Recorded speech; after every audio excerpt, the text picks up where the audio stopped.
Okay. Yeah. Hi, Eddie. I totally agree with everything you're saying there about the public sector. I have two friends work as a civil service, and we're kind of nearly after falling out over it. But do you think that any of the other parties, if elected, would come in and they do have the backbone to come along and cut all the overpaid, underworked? Well, I think it's a question of, again, on the precipice thing, that they'll be forced to do so. We're now in an extraordinary situation where our lenders, the EU, ECB and IMF loan conditions are stating that these reforms must be made. So power, the actual policy that is going to have to be followed by whatever government gets in this term and the next term is being dictated to by the loan conditions. And we will be reporting quarterly, including to Her Majesty's government, on our progress in making those changes. So it's a bit like 1987, except slightly different, and that they're going to be compelled to do it. Now, the risk is that we go completely left, and I don't think it's going to happen, but that the public, a large part of the public, swallow the argument that there's some soft option, that we can tax our way out of it. Because if we attempt to try and tax our way out of this problem by implementing things like property tax prematurely, or jacking up carbon taxes and just taking more tax out from ordinary people, this country is going to spend the next 10 or 20 years trying to get itself sorted out. The sooner we face the cuts we have to make and where we need to make them, the faster we'll be out of the problem. Hi, Eddie. I just want to inquire there, like the Taoiseach is earning more than the US President, and you've judges in our country earning $250,000 a year. And you kind of wonder, like, I do agree we need a general election, but like, is it just are they part of a big boys club or what? Like, is there any minister there worthy of the people that want to help the people? Well, it's about what people do in that moment of epiphany in the voting box. If you're going to put your vote into Labour policy at the moment, the Labour Party is not talking the language of reform. It's just veneer stuff. If you vote for Sinn Féin, well, you're voting for you're voting for Sinn Féin. Right?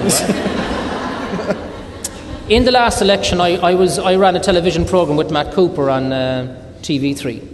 And the idea was he would ask the straightforward journalistic questions and I'd ask the questions nobody would ask.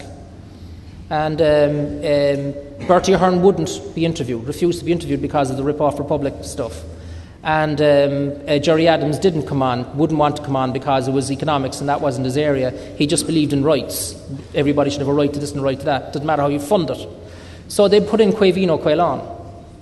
And Caoimhín sat in front of us, and Matt asked him the first question. And then I asked him my first question. And if it was an RT, it would have had an impact on the election.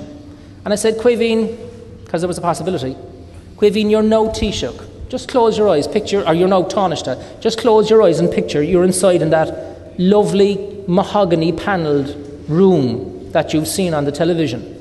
And you have the lovely green lamp. You know the lamp, right, the gold lamp. We've seen it, right? And it's there. And there's a fan whirring around behind it. And you're sitting back and you're running your hands over the lovely leather on the chair and you're thinking to yourself, Christ, I've made it. And then the first shit hits the fan.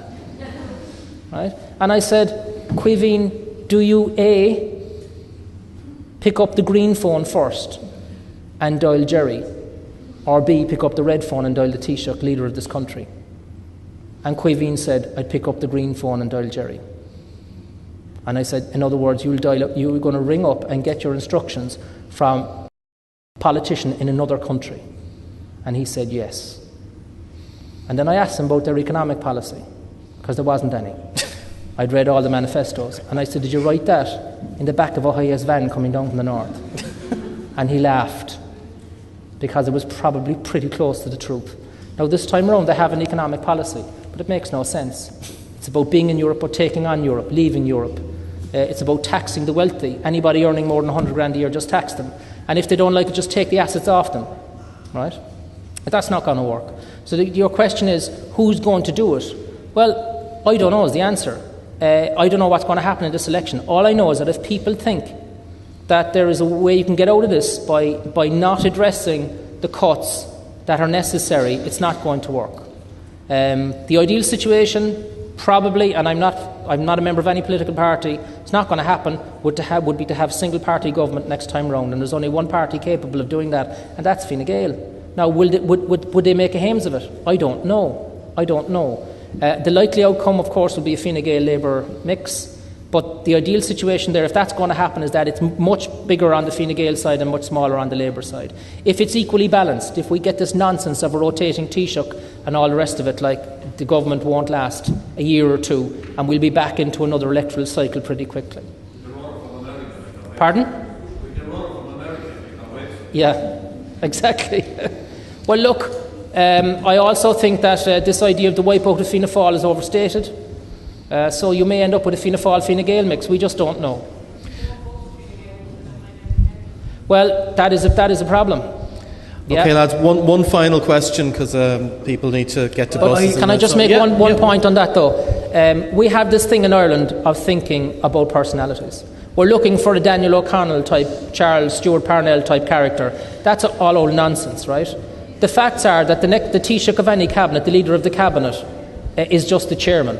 And Enda Kenny, look, is not the sharpest pencil in the box. We all know that, right? But all you need, look, give me a cabinet of grey men and women with average talent, but of integrity and honesty and commitment to this country, and I'll happily vote for them. And I don't care who runs that group, so long as it's honest and it has integrity and it uses common sense and it's courageous enough to take on the things that need to be taken on. Pardon? For politics? Not now. The problem, I've answered that question many times. The problem with political life for somebody like me, with my young family, is the degree of media intrusion that comes with it. And I'm not prepared to put my children through that, and they would be put through it immediately. Right? I know the rats in the media, right? Particularly in the tabloid media, and they're there all the time, biting away at your heels. And when you go into public life, particularly somebody like me, you're inviting them in. So for me, it's family first, nation second. Sorry. Okay, one last question, and then we're going to wrap it up. The bit you were saying there earlier about the monster, that the story you were saying about youth, that it's like society. Who would you see as the monster now? Like with the banks, FAD and all that. Would you see it as us, or the government, or the likes of them that's doing it to us? Well, we're in a very difficult situation where we have to repay all of this debt to our lenders. I think we'll be back into bond markets probably in a couple of years if we do the right things. The monster now that we have to take on is the monster within. It's all of the areas that we didn't reform over the years. The HSE is a classic example. All the health boards were put together. There wasn't one job loss. There wasn't one efficiency created. There are thousands of people in the HSE that are turning up for work and not actually working at all. And that goes on throughout the sector, the public sector. That all has to be tackled. That's where the fat is. That's where the fat has to be trimmed without hitting people on social protection. And to do that, we actually have to face the internal problems that we've got. We have to face our neighbours, and that's the difficulty. But that's where we must go if we're going to get ourselves out of this. Okay, thank you very much.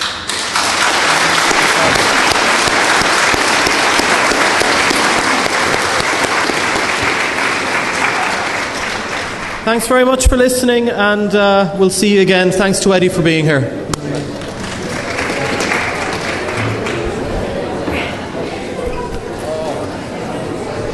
Strong views. Strong views. Exactly.